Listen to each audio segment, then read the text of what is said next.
Et bonjour à tous, on se retrouve aujourd'hui pour une nouvelle analyse fondamentale sur des actions du domaine de la biotechnologie. Nous allons faire cette analyse fondamentale toujours selon les 8 critères qui sont ici sur la gauche, les 5 essentiels et les 3 supplémentaires concernant les dividendes, et nous allons remplir le tableau avec la validation des critères qui est ici en haut à droite. Plus les critères seront en vert, plus ils seront valides, et plus ils seront en rouge, plus ils seront invalidés. Pour trouver le secteur du jour, nous reprenons notre indice SBF 120, sa composition avec les différentes actions. Nous trions les performances par rapport au mois écoulé.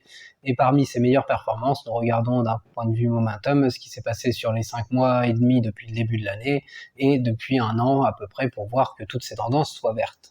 Dans ce cadre-là, nous avons déjà vu la société CGG dans une dernière vidéo, nous avons déjà vu Nexan dans une précédente vidéo également, Total Energy dans une précédente vidéo, mais là même carrément dans le cadre d'une stratégie à fort dividende. Nous avons déjà vu Vallourec qui est ici, nous n'avons pas encore vu Technip Energy qui remonte bien dans ce classement. Et aujourd'hui, bien plus en haut dans ce classement, eh bien, nous allons nous intéresser sur EuroAPI qui vient de faire son entrée au SBF 120. Et donc du coup, nous partons du côté de le secteur des biotechnologies. Cette société EuroAPI, elle est spécialisée dans le développement et la fabrication de principes actifs pharmaceutiques pour le compte des industriels de la santé. La société, elle propose de la vitamine B12, des prostaglandines, des oligonucléotides, des peptides, des corticoïdes, des hormones, des anti-infectieux, des opiacés. Donc là, il y a tout ce qui est morphine, codéine, thébaïne qui sont indiqués. Et aussi, elle propose des analgésiques. Et ainsi de suite, la liste est encore longue. EuroAPI, elle dispose de 6 sites de production qui sont implantés 2 en France, 1 au Royaume-Uni, 1 en Allemagne, 1 en Italie et 1 en Hongrie, donc du coup du côté de l'Europe. Cette société, elle a 3000 personnes en effectif à peu près. Il est à noter que sa société mère, c'est Sanofi. Et vous voyez sur le site, on peut compléter avec là, un peu plus commercial. EuroAPI s'attache à réinventer des solutions de principes actifs pour répondre durablement aux besoins des clients et des patients dans le monde entier. Ils se disent leader mondial des principes actifs pharmaceutiques avec environ 200 références en portefeuille. Donc c'est un gros portefeuille qui offre une large gamme de technologies tout en développement des molécules innovantes grâce à une autre organisation, Contract Development and Manufacturing, CDMO. On peut voir toute la liste de leurs produits. Ici, on va retrouver tout ce qui est anti-infectieux, vitamine B12, etc. Et on voit tous les services CDMO, là, comme ils les appellent, et dans lesquels ils se disent être les leaders. Et du coup, on peut voir aussi en un coup d'œil, on retrouve les 3000 employés, on retrouve les 6 sites de production. On voit que les ventes sont couvertes dans plus de 80 pays. Donc ça, c'est vraiment... même si les 6 sites sont tous en Europe, il y a 80 pays dans le monde, donc là c'est même en dehors de l'Europe, et on retrouve le portefeuille de 200 principes actifs.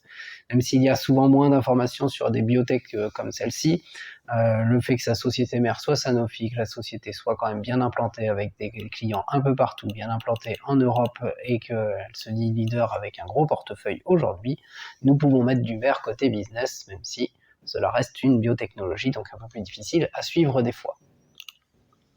Du côté de la capitalisation boursière pour cette action qui vient de rentrer dans les indices CAC 40 et SBF 120, eh bien c'est 1,39 milliard d'euros. C'est donc une grosse capitalisation boursière et de ce côté-là, c'est du vert, pas de souci. Du côté du résultat net, eh bien là, vous voyez, on n'a pas les résultats sur beaucoup d'années, forcément, puisque tout ça, ça vient assez neuf, on va dire. Et nous voyons une tendance qui est là baissière, puisque nous partons en 2019 d'un résultat positif de 2,5 millions de bénéfices, et nous partons en 2020 dans du déficit de plus de 6 millions, et nous partons à plus de 15 millions, près de 16 millions de déficit en 2021. Mais tout cela, alors c'est à noter, cette grosse tendance baissière, donc là nous allons mettre du rouge, puisque la tendance elle est clairement baissière, mais nous avons peu d'arriérés, c'est à noter.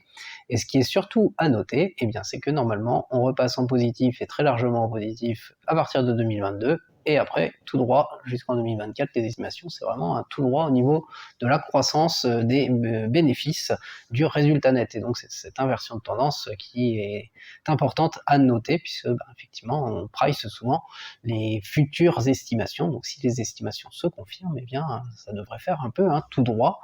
En tout cas, c'est ce qui peut être tenté sur cette action de biotechnologie.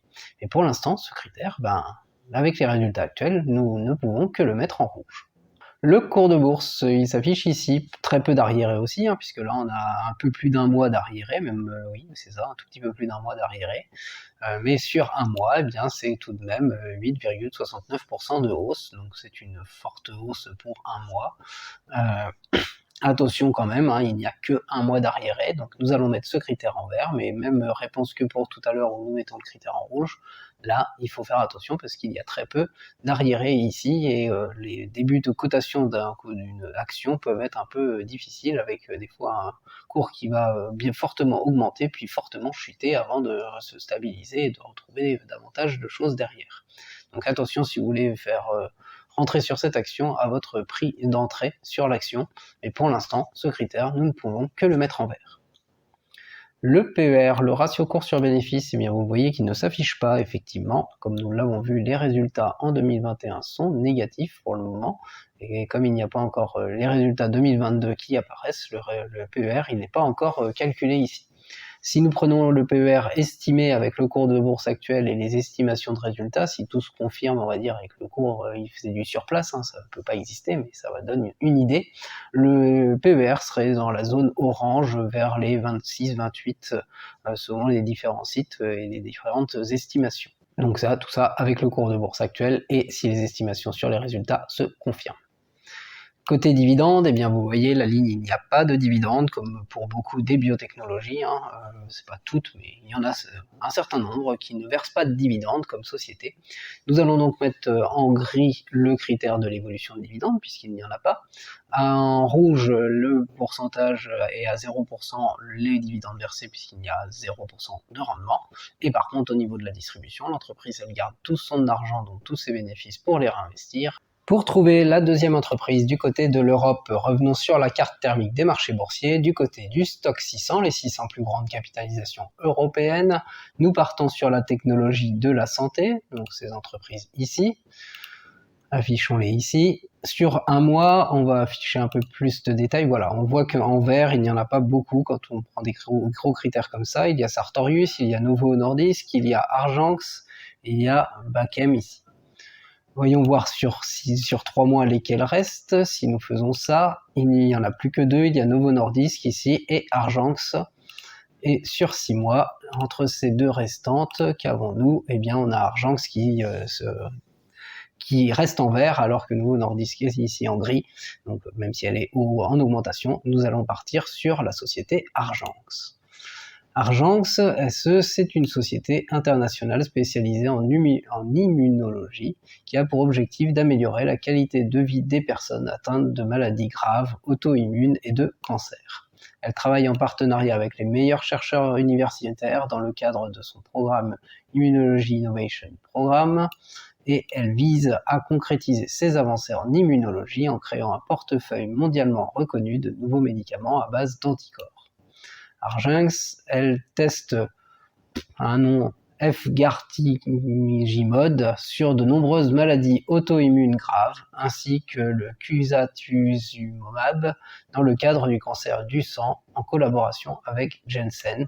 Et elle contribue également au développement de plusieurs médicaments expérimentaux à un stade précoce grâce à ses franchises thérapeutiques.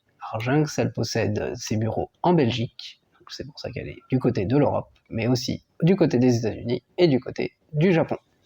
Donc du coup, on voit qu'elle est bien présente pareil dans le monde, pas de problème là-dessus. Les effectifs, ils sont bien plus faibles que pour EuroAPI, 650 personnes ici. Mais c'est toujours pareil, c'est une société de biotechnologie, on va avoir moins d'informations que classiquement, on va dire. On peut toujours aller voir les produits, il y a plein de choses sur le site pour aller voir un peu toutes les maladies sur lesquelles ils travaillent, mais tout cela, c'est vraiment des domaines un peu spécifiques. Néanmoins, c'est une grosse société qui fait partie du stock 600, d'une grosse société du côté de la Belgique, qui est une valeur du coup qui est éligible au PEA, et donc nous allons mettre du vert quand même côté business. Du côté de la capitalisation boursière, eh bien là c'est bien plus gros que EuroAPI puisque c'est 16,90 milliards d'euros au niveau de la capitalisation boursière pour Argenx, une grosse société du stock 600 et donc du vert pour ce critère. Côté résultats nets, nous les voyons ici sur le graphique ci-dessus. Eh bien, nous voyons très vite que c'est à la baisse, puisque en 2020 et 2021, nous voyons que les déficits sont énormes, alors qu'en 2017, ils étaient bien moins importants. Il est à noter, donc déjà on peut voir cette tendance qui est complètement à la baisse, mais pas strictement puisque ça remonte un peu en 2021. Ça va mettre au niveau des estimations encore du temps avant de repartir dans le vert, hein. Il y a quand même encore quelques années normalement qui vont être avec des déficits à venir pour Argenx. Il est à noter que la société, pourquoi elle fait autant de déficits et pourquoi on voit autant de déficits, eh bien c'est pas qu'elle est endettée, c'est qu'elle a fait des évolutions de capital importantes et donc du coup elle puise dans ses réserves au fur et à mesure, d'où ces déficits que l'on voit ici. Au final c'est du puisement dans les réserves via les augmentations de capital qui ont été faites. Et donc du coup si ça revient dans le vert, positif en tout cas au niveau des bénéfices après, eh bien c'est quelque chose qui peut être sympathique pour la société et c'est quelque chose qui peut être à jouer sur cette action.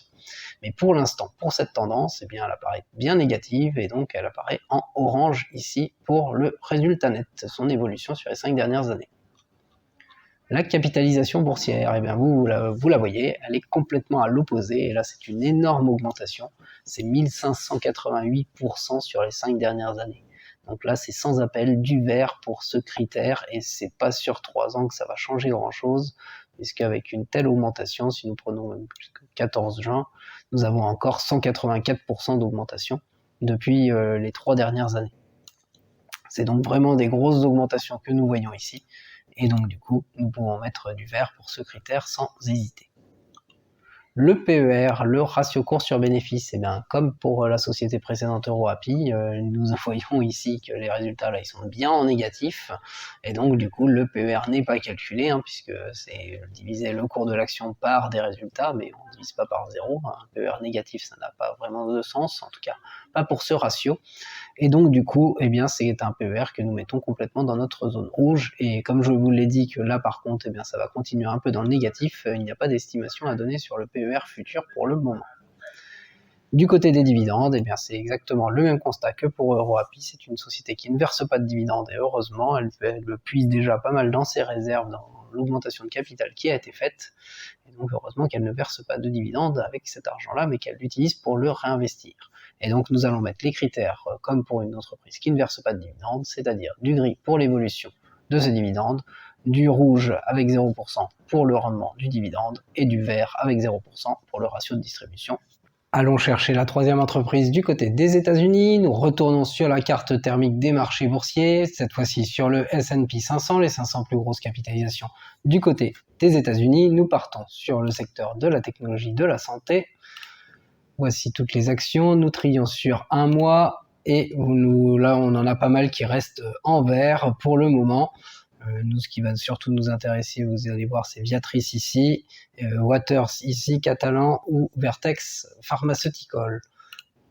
Sur 3 mois, pourquoi je vous ai dit ça, vous voyez, ce sont les 3 qui restent en vert pour le moment par rapport à celles qui étaient aussi en vert pour un mois. Et sur 6 mois, quand nous reprenons ces actions, eh bien là, il n'y en a plus qu'une qui se démarque, il s'agit de Vertex Pharmaceutical, c'est pour ça que nous partons sur cette action-là.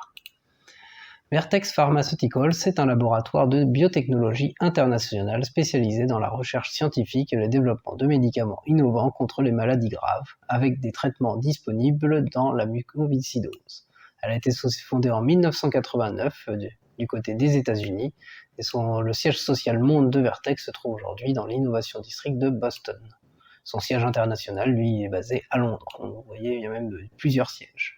Le laboratoire, il possède des centres de recherche et de développement, des filiales opérationnelles aux États-Unis, en Europe, au Canada, en Australie et en Amérique latine. Donc vous voyez déjà sa répartition au niveau géographique, elle est déjà très bien implantée, cette entreprise. Au niveau des effectifs, c'est 3500 personnes dans le monde, dont environ 30 en France. Donc c'est à peu près comme EuroAPI en termes d'effectifs, en tout cas. Si nous allons voir un peu plus loin sur la répartition le type de revenus pour le chiffre d'affaires, eh bien les revenus issus des ventes de produits, c'est 99,9% des revenus pour cette entreprise, donc vous voyez que c'est très centré là-dessus. Et il y a quelques redevances et revenus issus d'accords de partenariat, de recherche et de développement, mais cela représente vraiment très peu du chiffre d'affaires. La répartition géographique est rappelée ici, mais regardez surtout les implantations dans le monde. Donc on voit les États-Unis et le Royaume-Uni pour les 2 sièges, mais on voit après des implantations aux États-Unis, au Royaume-Uni, encore une fois, en Australie, en Autriche, au Brésil, au Canada, en République tchèque, en France, en Allemagne, en Italie, aux Pays-Bas, en Pologne, en Espagne, en Suède, en Suisse, au Royaume-Uni, aux États-Unis pour terminer. Donc on voit très bien que la société, elle, effectivement, elle est très bien implantée dans le monde, et depuis bien longtemps, puisque c'est 1989, sa date de création, je vous le rappelle, et donc du coup, nous pouvons mettre du vert côté business. La capitalisation boursière, eh bien, elle est encore plus grosse que les 2 sociétés vues du côté de l'Europe, avec 65,19 milliards de dollars cette fois-ci de capitalisation boursière. C'est une grosse capitalisation boursière, pas de souci pour ce critère, c'est du vert. Du côté du résultat net, eh bien là aussi, sur le graphique ici en jaune, nous voyons que nous ne sommes pas du tout dans la même phase que pour les 2 sociétés précédentes, puisque là, globalement, et ça se voit encore mieux avec le chiffre d'affaires, c'est en augmentation. Le chiffre d'affaires est lui en augmentation constante sur les 5 dernières années, mais le résultat net, lui, est juste en augmentation. On voit très bien que ça oscille dans l'augmentation, mais c'est globalement en augmentation. C'est donc un chiffre d'affaires qui est croissant, un chiffre d'affaires complètement croissant, mais c'est surtout un résultat net qui est croissant, mais pas strictement croissant, et donc un résultat net, un critère que nous allons mettre en vert clair. Pour la suite, eh bien, normalement, ça devrait continuer avec au moins ce vert clair, voire du vert, puisque les résultats devraient se poursuivre à la hausse. En tout cas, ce sont les estimations. Tout paraît bien pour la suite pour cette entreprise. Le cours de bourse, eh bien lui, il est haussier sur 5 ans, même si là, ça fait un peu plus de vagues que ce que nous avons vu pour la société Argenx du côté de la Belgique. C'est moins haussier, certes, mais c'est tout de même 106,98% de hausse sur 5 ans. C'est donc fortement en hausse sur les 5 dernières années. Et si nous prenons sur 3 ans, nous avons 49,74% de hausse. Là aussi, c'est une très forte hausse. Et donc, c'est un critère pour le cours de bourse que nous mettons en vert. Le PER, le ratio cours sur bénéfice, cette fois-ci, il est calculé, puisque les résultats sont en positif. Et il s'élève, ce PER, cet indice de cherté, à 26,86. C'est donc un indice de cherté que nous mettrons dans notre zone orange, qui est relativement cher, qui se situe donc dans la zone de 25 à 35, c'est donc du orange. Concernant les critères sur les dividendes, eh bien vous le voyez, même constat que pour les 2 sociétés précédentes, cette biotech ne verse pas de dividendes actuellement, et donc nous allons mettre les critères en gris pour l'évolution du dividende, en rouge pour le versement de dividendes et à 0% puisqu'il n'y en a pas, et en vert à 0% pour le ratio de distribution puisque l'entreprise réinvestit tous ses bénéfices. Voici donc le bilan pour ces 3 entreprises du côté de la biotechnologie. Et tout d'abord l'entreprise française EuroAPI qui vient de faire son apparition dans les 2 indices CAC 40 et SBF 120. Et le dossier apparaît aujourd'hui risqué puisque nous avons 2 critères en rouge parmi les critères essentiels. Néanmoins, attention à ne pas se méprendre puisque le PER apparaît en rouge puisque les résultats sont négatifs, mais comme je vous l'ai dit, ils vont passer en positif en 2022. Si les estimations, bien sûr, vont dans le bon sens, vont comme elles sont estimées aujourd'hui. Et donc, du coup, nous pourrions avoir d'ici la fin d'année un retournement complet de ce critère du résultat dans le vert clair, et un PER qui, lui, pour l'instant, serait estimé dans la zone orange, ce qui changerait complètement la donne sur ce dossier pour faire un dossier plus positif. Donc attention, c'est un dossier qui apparaît risqué avec les résultats actuels, mais l'entreprise est dans sa tendance, on va dire, de retournement de ses résultats, et donc du coup cela peut changer complètement les choses, et c'est peut-être qui est déjà en train d'être pricé sur le cours de bourse que vous voyez déjà haussier, même si là, attention aussi, la cotation ne dure pas depuis longtemps. Dans tous les cas, il n'y a rien à dire côté dividendes, c'est une entreprise qui ne verse pas de dividendes, donc pas de souci à se faire pour la santé financière avec une quelconque distribution de dividendes. En tout cas, tout est réinvesti pour le moment. Du côté de la Belgique, pour Argenx, eh bien, c'est à peu près le même constat que nous pouvons faire, même si c'est pas tout à fait la même chose, c'est à peu près les mêmes couleurs, donc c'est un dossier qui apparaît relativement risqué actuellement. Souvent le cas avec des biotech, où tout dépend aussi des acceptations de médicaments, et ça peut beaucoup changer de choses sur les estimations. Néanmoins, là, nous ne sommes pas tout à fait dans la même phase, puisque Argenx a fait des grosses augmentations de capital. Vous voyez que le cours de bourse est pricé pour l'avenir, et une forte augmentation avec tous ces investissements qui sont faits, avec les réserves de cash de ces augmentations de capital qui sont réussies pour Argenx. mais pour l'instant, les résultats devraient s'inverser un peu plus à long terme. Donc, pour l'instant, la société n'arrête pas d'investir, et par contre, peut-être qu'elle deviendra très bénéficiaire à long terme. En tout cas, c'est sa visée, et c'est ce qu'elle recherche à faire. Donc en tout cas, si c'est un dossier qui apparaît risqué pour l'instant, mais qui peut se jouer sur le long terme pour justement ce retournement des résultats pour argent, c'est donc du coup le fait que le cours de bourse qui a déjà fortement augmenté soit relativement bien valorisé par rapport aux résultats futurs. Toujours pareil, côté dividende, rien à dire, pas de problème sur la santé financière de ce point de vue-là. La société utilise les réserves de cash fournies par l'augmentation de capital.